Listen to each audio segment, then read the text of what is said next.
Parshas Terumah. So as we have discussed many times, God created the physical material world in order to make it his home, his dwelling place. This goal was, of course, achieved for a brief, elusive moment when the world was first created. The miscalculations, the wrongdoings, the sins, the mistakes of the early generations drove the presence of Hashem away from our world, as God, so to speak, progressively retreated and increasingly removed the spiritual realm from our midst. And Moshe Rabbeinu is the culmination of a process that begins with Avraham Avinu, in which God's presence is reintroduced to the world as we know it, and this culminates 7 generations later with the giving of the Torah.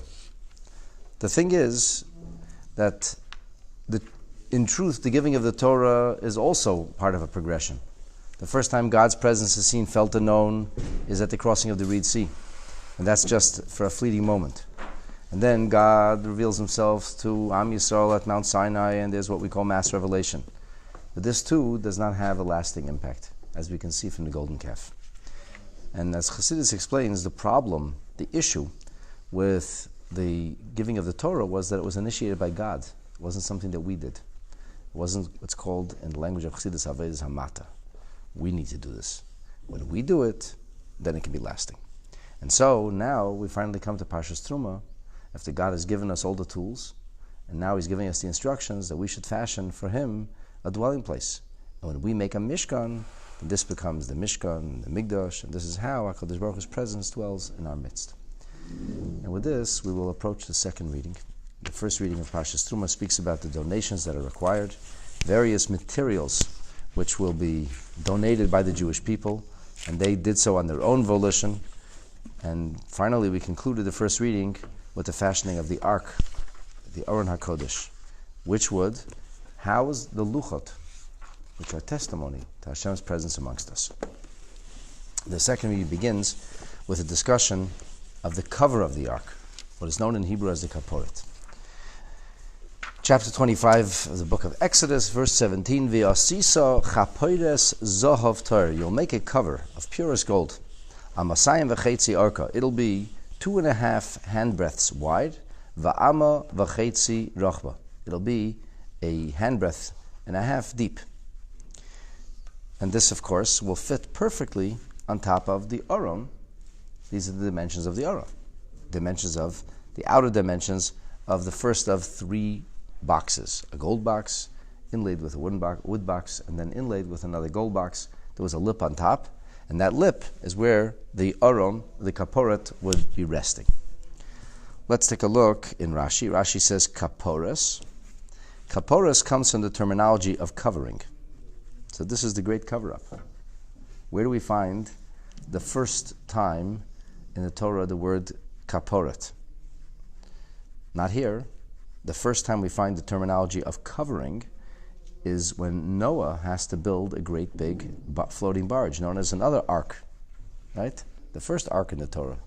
And that box, which housed humanity and the animals, was also covered. You remember what it was covered with?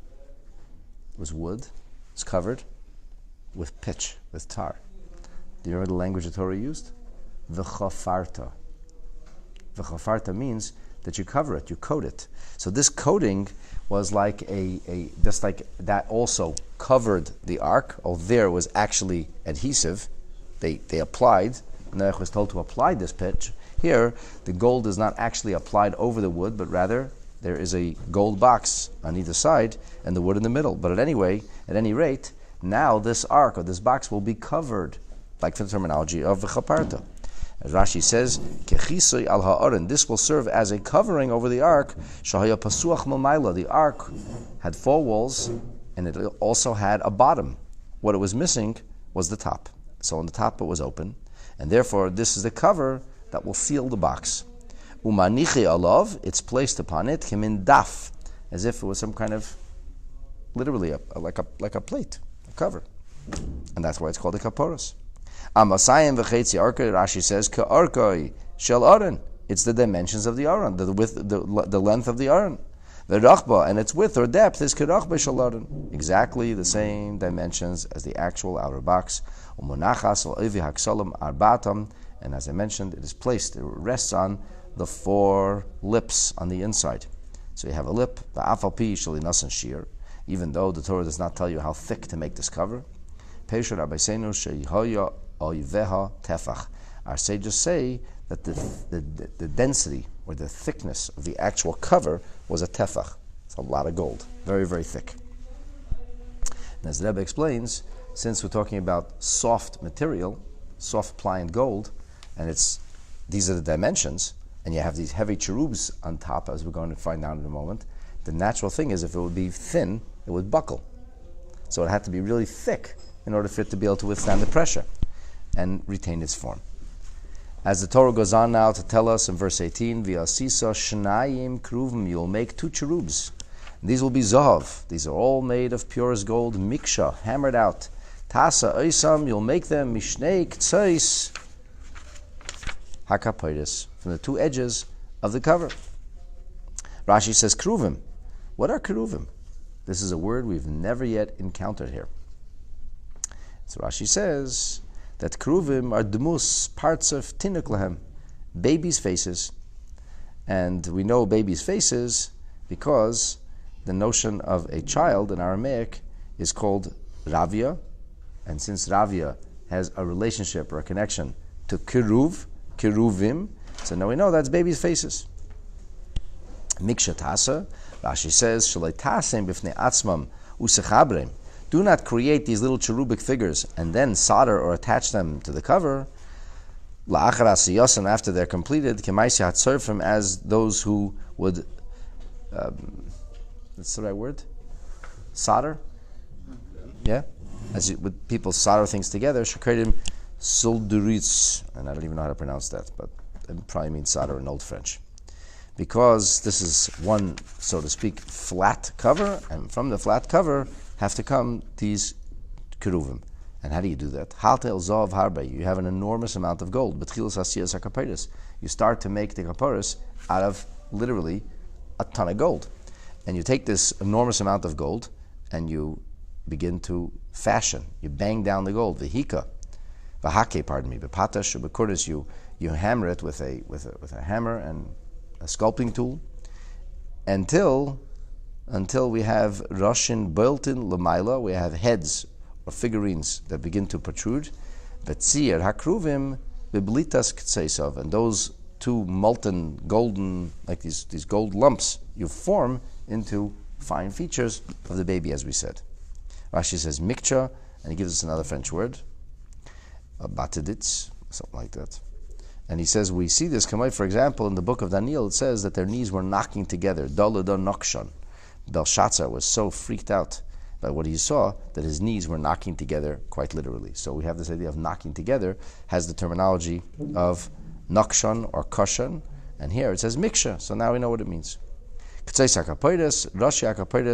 In other words, there's the 2 heads, so to speak, on the east and west end of the cover. That's where the kerubim would be. So the kerubim would be along the length rather than the width, the 2.5 almost wide.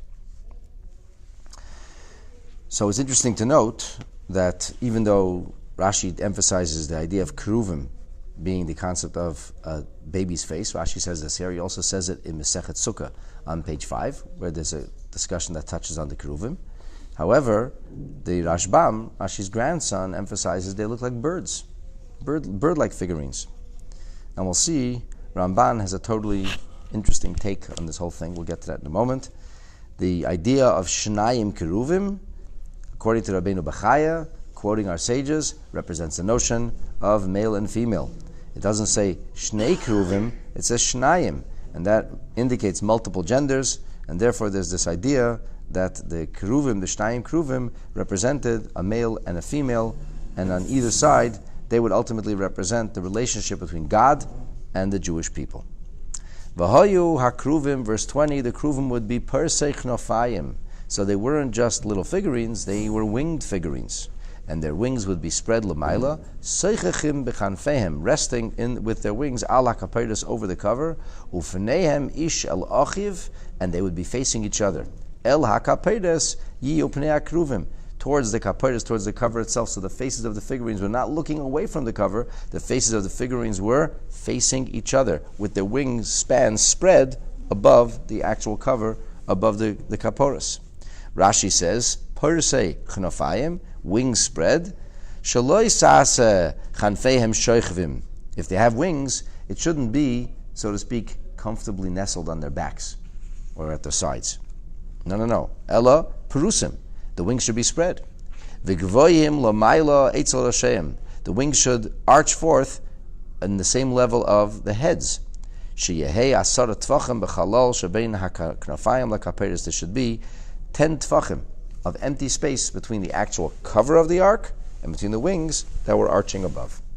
So we have these figurines coming up on either side, arching wings, and then we have a space between the kaporos and between the wings. The Isa, the Sukkah, as we talk about in Masechah Sukkah on page 5, side B, as mentioned before. So, the question, of course, might well be asked, is why are the kruvim looking at each other? And why does the Torah emphasize Pneim Ish El Achiv? So the Sefarno says that the Kruvim represent the relationship between God and the Jewish people, and that the relationship is all about facing each other, not turning the faces away from each other. So when our relationship is good, then we become a conduit for Hashem's blessing. But Chas v'Shalom, if the faces are turned in a different direction, then we lose the ability to become the conduit for that blessing. The Chizkuni says something very interesting. When you think of figurines in a religious context, what's the first thing that comes to mind? Idolatry. Mamish, it's like you're worshipping little figurines. So there's a lot to talk about. And I once gave a long class online about figurines and how that works and so on and so forth. It's idols in the Holy of Holies. But here's the point he says. When you have an idol that people would worship, chas v'shalom, so the idol would be facing the people.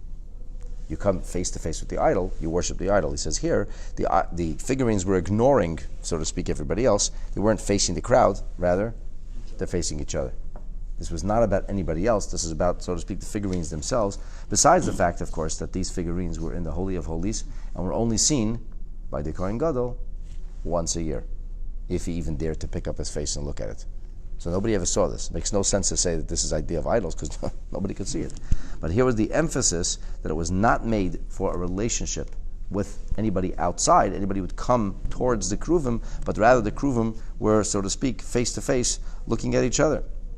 And the idea of the kruvim looking at each other is as if to say they were representing something. They're a representation of HaKadosh Baruch Hu and Am Yisrael, of God and the Jewish people, not chas v'shalom, a figurine which represents God insofar as us, the Jewish people, outside, are concerned. Anyway, that's his approach on the idea of them facing face to face. And in verse 21, we hear v'nosata es hakaperes. What do you do with this cover? Made this big cover, these big figurines. Torah says you'll place the kaperes al ha'aron l'mayla. You'll place it on that big box, on that ark. And here the Torah interjects and tells us something which is already discussed prior.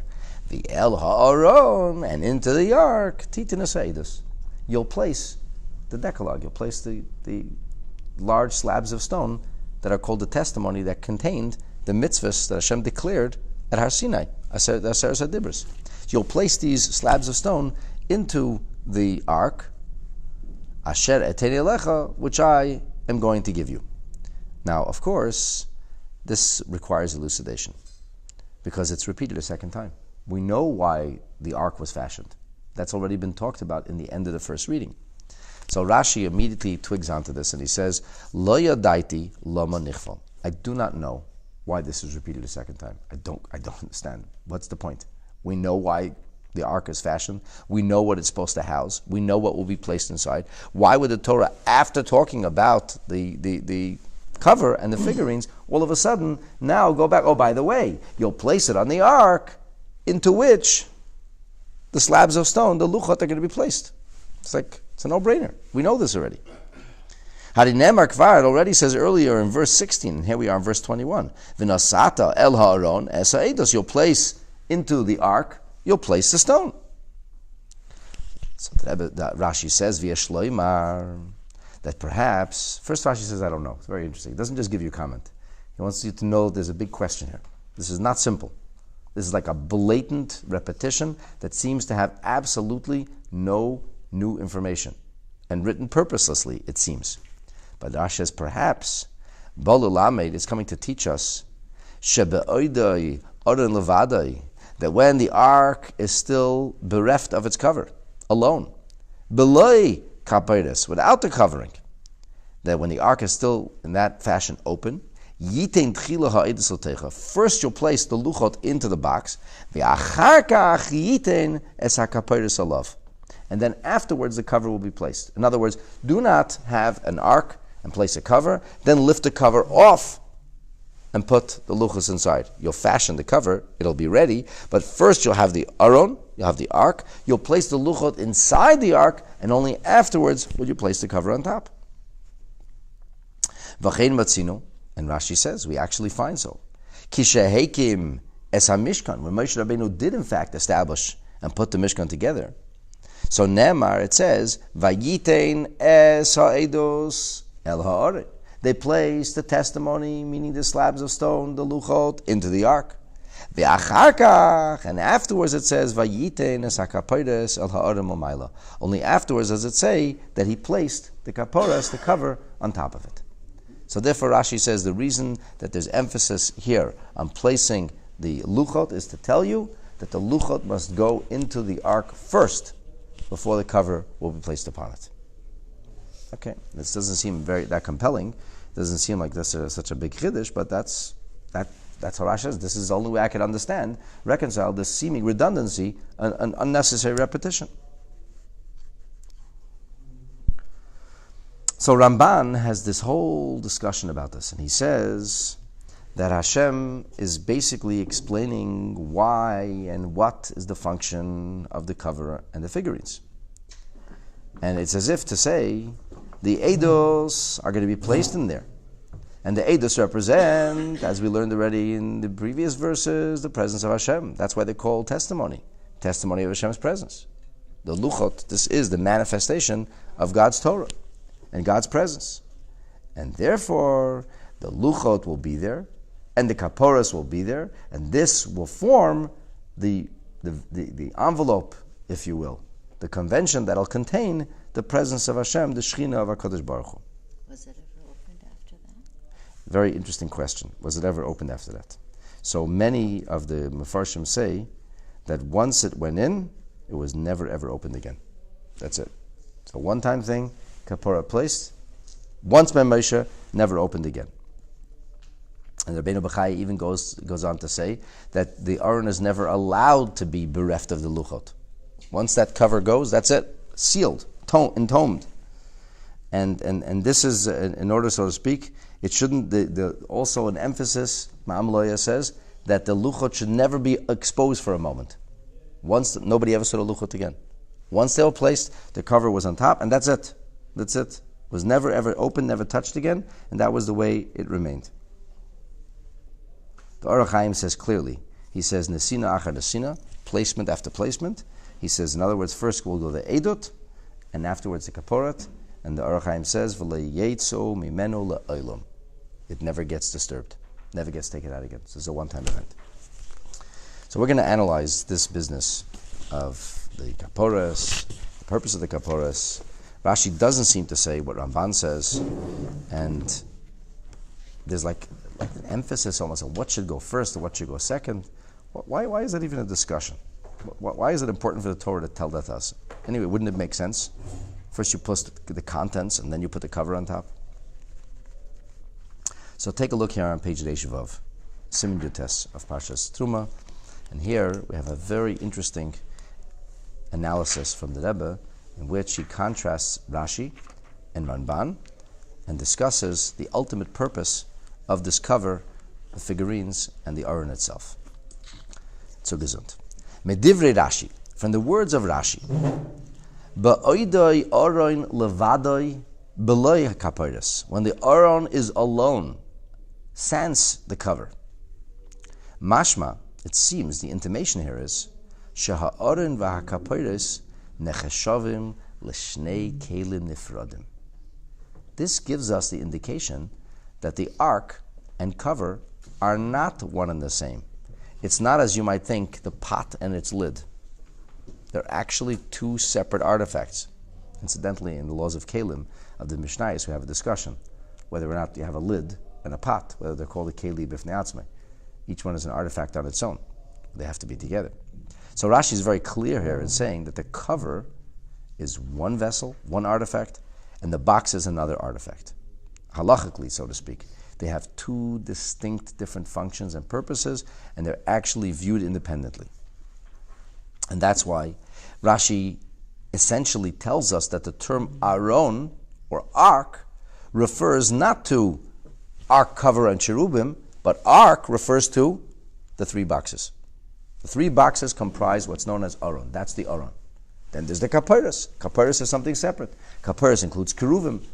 The cover and the cherubim are not separate, but the ark is one, and the cover is another. Two separate artifacts that stand on their own. In fact, the Rogatchover Gaon clearly says this in his analysis of Rashi. Clearly states that halachically they represent two unique and separate entities. But Ramban does not agree with Rashi. Ramban clearly says, and this is a quote, Aron yikore gam behiyois hakaporos alav. When the kaporos is placed on the aron, it still has one name, namely aron. In other words, the kaporos is not seen independently of the aron. The kaporos is seen always as a continuation, part and parcel of the aron itself. Together, cover and box, does the name aron, ark, apply. It's a name which refers to this entire contraption, this entire artifact together, if you will. Now, I know you're thinking, okay, what's the difference? Just not a reason to argue whether it's two things or one thing. But there is a big difference. The Rebbe says that, first of all, Rashi and Ramban, when they have a dispute about whether the cover and ark are two separate artifacts or together comprise a single artifact, you have to know that this is also linked to the way they view the cover and the way they interpreted or chose to look and explain the keruvim. Rashi says that the word keruvim, the emphasis is on the faces. And the faces is, as I mentioned, parts of tinuk. I talked about the idea of ravia, right? We have the Rashi of Maseches Sukkah and the Rashi here. It emphasizes the cherubic kind of, or angelic faces of the children. And in fact, till today, even in English, the word cherubic refers to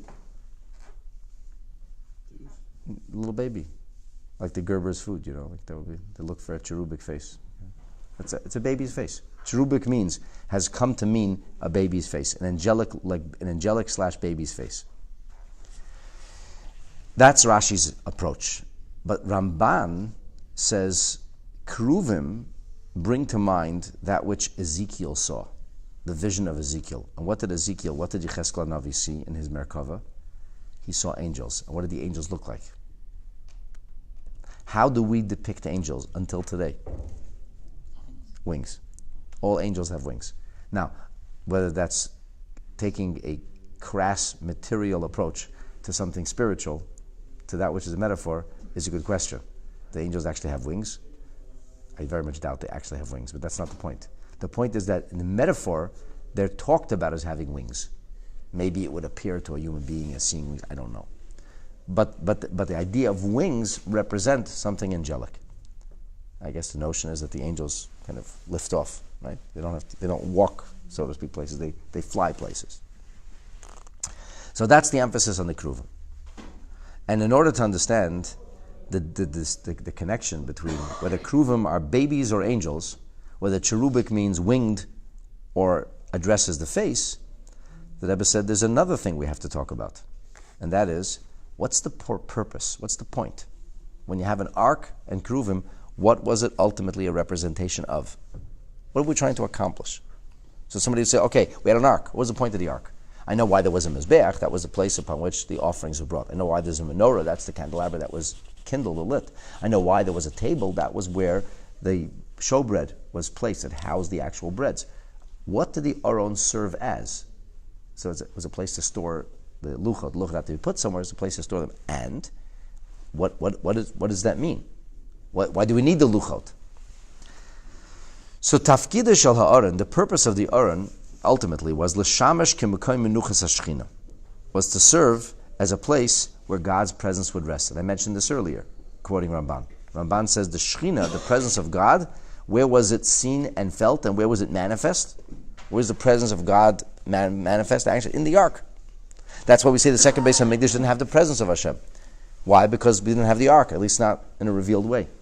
It was entombed deep in the mountain. So the Ark, the presence of God was there, but it was there beneath the surface, subterraneously. It was not there in an overt way. And how does the Aron house the presence of Hashem? This comes through the vehicle of, or through the mechanism of the testimony. In other words, these living slabs of stone. Like Al-Shach says, the reason Moshe Rabbeinu could carry them, and then when the letters flew off and he couldn't carry them, he said they became dead weight. They were actually alive. So these living stone represented the actual presence of Hashem. And they were placed in the Ark. And this was me'idim on the Sinas HaTorah Yisrael. This was, if you will, the testimony and proof that God actually gave the Torah to the Jewish people. Mass revelation remained a memory. There was no souvenir. What was the takeaway? Right? What was the party favor? What did they leave Mount Sinai with? And the answer is, they left Mount Sinai with these living slabs of stone. They left with the luchot. That was the actual testimony. That's the actual physical, material manifestation of what happened at Har Sinai. So nobody argues about that. Rashi himself says that's what they call Deidus. The luchot represent the Shechina. The Ark then housing the luchot, ultimately, according to everybody, would house the Shechina. The question then is, what's the purpose of the kaporos? Ramban says the kaporos, the cover, is an extension and continuation of the Ark, the box itself. And if the Aron housed the Shechina, then the kaporos, or the cover, and the keruvim also becomes a mechanism or vehicle for the Shechina. So where did the Shechina reside? He said the Shechina resided in the Aron and the keruvim. That's what the Shechina was. But Rashi says, no, the cover had a purpose unto itself. Rashi says that the kaporos had an independent function. What was that? This was the satellite dish through which we were able to connect. This was the communication device. Ukalash Nakasav, like the very next verse that we didn't really delve into. I will make myself known to you. I will communicate with you, says God. Through where will the communication come? It will come through the keruvim, through the cover. I thought the communication came through the Kohen's wearing the tunic. Well, first of all, Moshe Rabbeinu gets the remaining mitzvahs during the course of the 40-year sojourn in the desert. And every time he gets called to the Ohel Moed, the tent of meeting, which was the place where Moshe Rabbeinu and God would, so to speak, rendezvous, God would be communicating to him. Vayidaber Hashem al Moshe Lemer. Where did all those Vayidaber Hashem al Moshe Lemers take place? You can't say it took place at Mar Sinai because the Torah itself discusses it over the course, the span of 40 years. In the beginning and in the end of the 40 years. So God must have been speaking to Moshe somewhere. Where? In Sinai. If not Mount Sinai, the desert of Sinai. And where did it take place? In the Ohel Moed. That's what it's called, the tent of meeting. And which voice was it? It was the voice of Sinai. Well, how come nobody heard it? Because nobody else was on the right dial. Moshe Rabbeinu came in, and he was tuned into the dial. He could hear it. Nobody else could hear it. And where was, so to speak, where was the broadcast taking place? It was taking place, Bein HaKruvim. This is literally what you could call the proverbial satellite dish. It's a communication device. And God says, "As kol asher atzav elech, all the things I'll command you." And that's why the Rebbe says, the keruvim, which represent the communication of God and the Jewish people, or the connection, communication is connection, the relationship. That's al ha'aron milmaila. That's on top of the Aron, higher than the Aron. In other words, because the bond between God and the Jewish people transcends even the Torah. The Torah is about the details of our relationship, but the relationship itself is deeper than that. Right? Like sometimes you don't like the people you love. The Torah is the way we like God. That's the way we nurture that relationship. But the intrinsic relationship remains. Even when a Jew, chas v'shalom, is distant from Hashem, not listening to the Torah, he or she is still connected. Connection, that's the keruvim, which makes also perfect sense, like we heard from the Chizkuni. They're facing each other. It's the male and female dynamic there. There's this link, this bond, this connection between HaKadosh Baruch Hu and between the Jewish people. And this is how we understand. There's another very interesting expression which is found in the Medrash Rabbah about the kaporas. I talk to you about kaporas like the chafarta, the cover. But our sages say, Lama nikra kaporas. Why was it called a cover? What's the word kaporas? And our sages answer, Shahiyah mechaper li Yisrael. It comes to the terminology of kapara. Kaporas, like kapara, like Yom Kippurim, like atonement. Where does atonement come from? How is it that God atones or forgives us? And the answer is because there's a level of the intensity that cannot be overshadowed by sin. There's a dimension of our relationship with God that's so profound and powerful that even under the worst of circumstances, it's still there. On Yom Kippur, it gets revealed. So we could metaphorize it as people who have deep love for each other, but they're very angry, and they're snarling, and they're attacking each other, and then something happens. And there's an event that suddenly makes all the stupidity, the narishkeit that's clouding their relationship, it all fades away, and we get back to the core essence. It reveals, it lays bare the essence. When the essence is laid bare, just forget about it. It doesn't make a difference. Forget it. I forgive you. We're past that. That's what kaporas means. That's what kippur means. And this is really the dispute between Ramban and Rashi. According to Ramban, the kaporas is ultimately just a place where the Shekhinah resides. And therefore, what did the figurines look like? Like birds or angels. Because that's the idea of the Shekhinah. What did Yechezkel, what did Ezekiel see when he perceived that incredible vision? Maisa Merkava. What did he perceive? He perceived God's angels. He perceived the Shekhinah. It represents, ultimately, it's a Merkava, it's a chariot. What rides the chariot? The Shekhinah rides the chariot. God's presence rides the chariot. But Rashi says, no. It's not about God's presence. It's not even about the chariot, because the presence of God, that's through the Torah. You know what it's about? It's the face of a baby. Why is it the face of a baby? Because this is bitui, this is an expression of an ahava, of a love and a connection and a bond between God and the Jewish people that could best be captured with the love that we have for a baby. There's nothing to get in the way in a baby's love. The parents love the baby. It doesn't matter if the baby cries, and no matter how many diapers he does, and what kind of trouble he makes. The love is unbelievable. It's the strongest, most powerful love that we have towards a little baby. And that's the emphasis on Kruvim being Dumus Partsef Tinuk. It was a baby's face. This represents the deepest and most profound love for God. We're his baby. And because there's a love for God like that, that's why Hashem is able to be kaporas, right? The idea of, so to speak, forgiving us. And even sometimes when the children behave badly, and parents are very angry at the children, and something happens suddenly, and all of a sudden, we go back to the essence. It's still our children. It's like a baby all over again. And when it's a baby, then the love is able to outweigh and eclipse whatever might have gotten in the way of the relationship. All of that dissipates and gets cast aside. And this, my dear friends, is the deeper understanding of the great big cover-up. Was this kaporas simply an extension of Hashem's presence? Or ultimately, as Rashi tells us, it served a unique purpose. There's the presence of Hashem, it's Luchot, that's Aron, and then there is a representation, a manifestation of the deepest relationship between God and the Jewish people, and that is found in the Holy of Holies, and that is something that endures even when the Beis HaMikdash is destroyed. Still the Kruvim are there, the presence of Hashem is there, the relationship of Hashem is there, and in Meretz Hashem, very, very speedily, and in our days, this will be revealed in the most wonderful way with the coming of Mashiach. From Heda, Ubi Amenu, Amen.